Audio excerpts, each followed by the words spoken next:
Hi guys, আপনারা সবাই জানেন, মানে বেশিরভাগই জানেন, আমি 10টায় শুয়ে পড়ি, 10:30টার সময় ঘুমিয়েই পড়ি।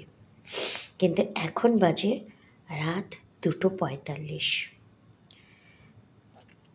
একটু খিদে খিদে পাচ্ছে, মিষ্টি।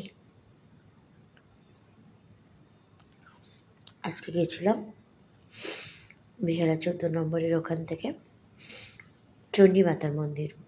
তো ফেরার টাইমে বাঁ হাতে একটা খুব পুরনো দোকান আছে, মিষ্টির দোকান। ওখান থেকে এই মিষ্টিটা কিনলাম। আমসত্ত্ব দেওয়া, পেস্তা দেওয়া।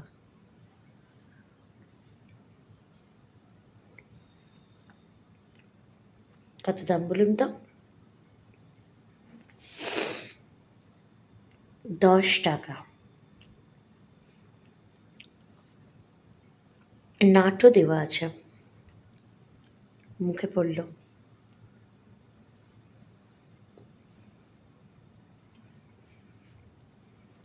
টাটা।